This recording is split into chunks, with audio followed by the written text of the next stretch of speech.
Felidar Guardian banned. Magic players rejoice. Some players unhappy. But did Wizards of the Coast react to the fan and pro players' outcry when Felidar Guardian was not banned? Or was this a planned, tactical thought process? All that and more in this episode of the MTG Update.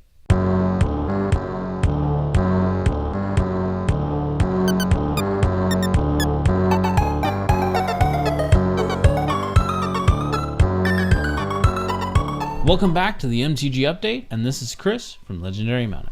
And today we are going to talk about the April 27th announcement of banning of Felidar Guardian.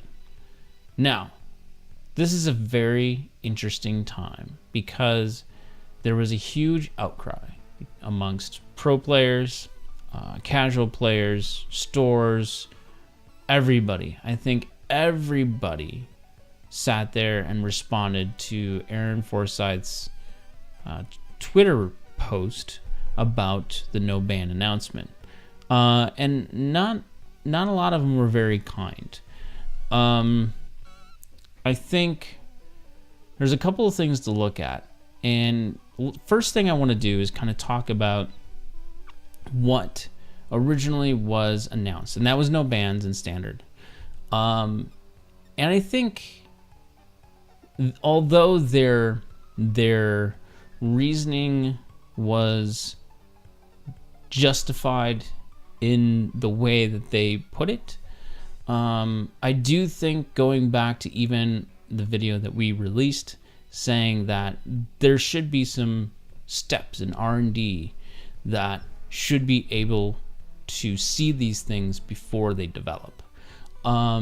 So before I even try to defend or put Wizards of the Coast under fire about the decisions they have made, I think overall the moral of the story is R&D needs to take responsibility and do their job and actually sit there and test things, because it's only them that can pick up on these things ahead of time before they become a problem. Felidar Guardian has been a problem probably now for about 2 years, even before it came out.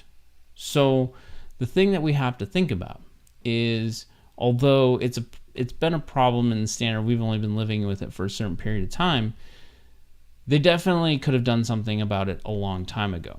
But I digress, because it didn't happen, it didn't get caught, it didn't get changed in the beginning. So then we live in the now. And so we go through 2 ban seasons up until the 27th. We went through 2 bannings with no change. Now, the pros were saying it was broken, the casual players were saying it was broken, content creators were saying it's broken. Everybody in the world was saying that the card was broken. And it's been that way this whole time. And it's only until now that we got the banning that we asked for.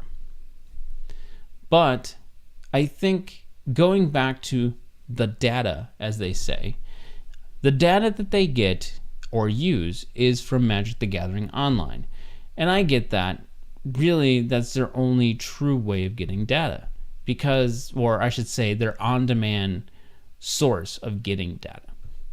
They can't get it from Friday Night Magic, they can't get it from Draft, they can't get it from any other source but Magic the Gathering Online at this time, or sanctioned events that they get deck lists from. Now, or competitive leagues, again, which they get deck lists from. So there begs a question is, do they need to rethink how they get their data? Because if the data doesn't show the problem, but everybody else shows the problem, then there might need to be some policies or ways that Wizards of the Coast goes about putting this data or information gathering together to make decisions like this appropriately. So let's read from the addendum, as they say, which I don't think that's the right word for this, but either way, we'll go with that. So Felidar Guardian is being banned effective Friday, April 28th. They go on and saying, well, why are we making this call now and not our regular BNR announcement on Monday? Again, their answer is data. We knew going into Monday that the Saheeli Felidar combo was a significant issue for Standard, and we're watching it closely. So basically, they knew it was an issue, so they say. Now, I don't think that they are completely oblivious. I'm sure they knew that it was a big problem. But going back to what they were saying is they don't want to make rash decisions of banning cards. For instance, for the same reasons they didn't ban Gideon Ally of Zendikar, right?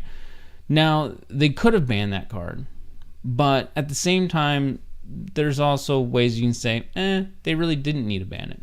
Same reasons that you can say they didn't really need to ban Emrakul, or they didn't need to ban Reflector Mage, or they didn't need to ban Smuggler's Copter, but then some other people would argue the other way. I think everything when it comes to bannings is very subjective to what is relevant in the meta in your local area.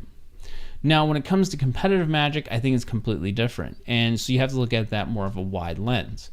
But local meta changes from location to location. For instance, Modern in my area is actually really good. I like going to play Modern. I'm going back and I'm playing Modern because it's very diverse.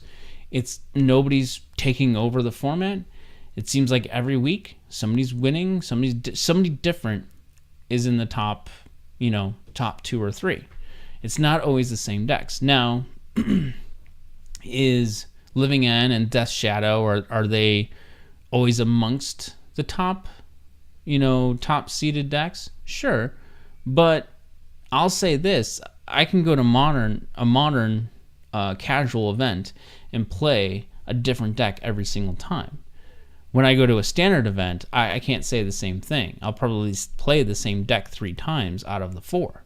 So I think everything is subjective based on your area. For instance, I know some other YouTube creators talk about Modern being broken and not being able to be functional where they're at in their local area, and that may be so, and that is a issue of the local meta.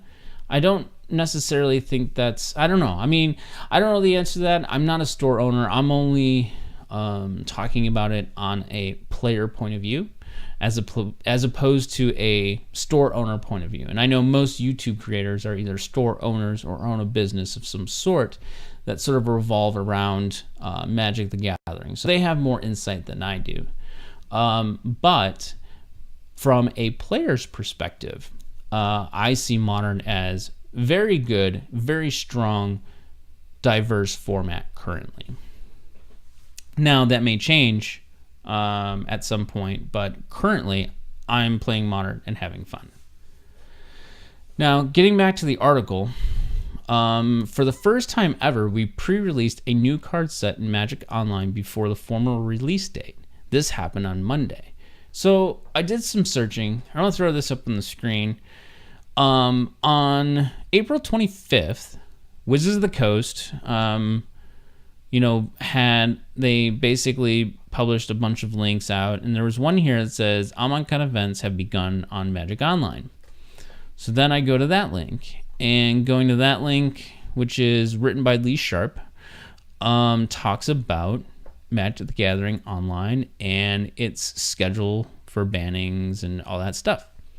So the interesting thing is they went with a no changes or any changes plan. There's 2 different ones listed here. But again, limited and construction for Amonkhet was listed the same. But, it's the downtime. If there was a ban, there was going to be a downtime change. Meaning downtime for Magic the Gathering Online. So, sure as anything, looking at this article, Monday, April 24th, limited and constructed leagues began for Amonkhet. So that means they actually released Amonkhet online early, as we've figured out. Obviously, everybody's been talking about it, so I shouldn't be beating a dead horse on that. But so now that we know that, and going back to them saying after standard leagues since Monday, the Saheeli combo has made up approximately 40% of the 5-0 and 4-1 deck list, up from the prior Amonkhet's release. So there's a couple of reasons for this. Now, I don't think this is funny too, because they should have expected this because of the fact that, well, Felidar Guardian was not banned. So what's going to happen? People are going to brew around it. People stopped brewing around Felidar Guardian because the assumption was we were going to get the ban on 4/24 for Felidar Guardian. I mean, I think just about everybody felt that Felidar Guardian was going to be banned on Monday. And when it didn't, people were like, all right, we're going to go buy this and put this all together and put our decks together. And so that happened. And that's how we got the influx of people making that deck and making the Saheeli combo even stronger. So the Saheeli combo got stronger because probably, now I don't know the stats. I don't have access to that, and I'm not sure who does. I don't think many people do, but if you look at the standard leagues decks, I wonder if Amonkhet, there were some Amonkhet cards that I tried to look at it too, but I couldn't find any Amonkhet cards that would fit in that combo deck that would make it stronger. But again, I didn't look that much. But the point is if there was cards that made that deck stronger from Amonkhet to bring it far and beyond what it is already, well, two things again. Going back to R&D, they should have known that ahead of time. They should have saw that coming, and they didn't. The other thing is now you put people in a position because you just had your banning announcement 2 days prior. Now everybody goes out and starts buying their cards to start ramping up for, Friday Night Magic and competitive play and GPs and stuff, because if you're going to start preparing for, say, Vegas GP to go play some standard, you need to start doing it now, right? Because it's only a few months away. So, I think a couple of things this does is, even though there's a rejoicefulness from the players that they finally made the right decision to ban the card, there is a small percentage of players that now are angry or infuriated because they did not, they announced there was no bans, and then 2 days later, oh, it's banned. And that, I don't know. I see it on both sides. I think it was great. It should have been done, but I can also see the side of the people who also invested in making the deck. So the moral of the story is, I think overall, Wizards of the Coast made the right decision. Wizards of the Coast also did it sooner rather than later, which I think is also good. I think they looked at it in the perspective of listening to everybody who was going against it and then reacting. But I think the reaction was more, quote unquote, the data that really should have been there in the first place. So I think, although I applaud their decision to sort of, what they say, man up and make the decision, they could have done that 2 days prior, and they probably would have had a lot less people angry or upset or disappointed that they made the decision only 2 days after the original announcement. That's all for this episode. Leave in the comments and below. Tell me what you've thought about the emergency addendum banning of Felidar Guardian, and tell me if you decided to build a deck around it, or if you didn't, or you're glad, or you're sad, or you're happy, or you're rejoicing, or whatever you're doing. If you're running, streaking, in the neighborhood or something like that because it's all gone and you can now play Friday Night Magic again. Welcome back to Friday Night Magic, people. This is Chris from Legendary Mana. See you next time.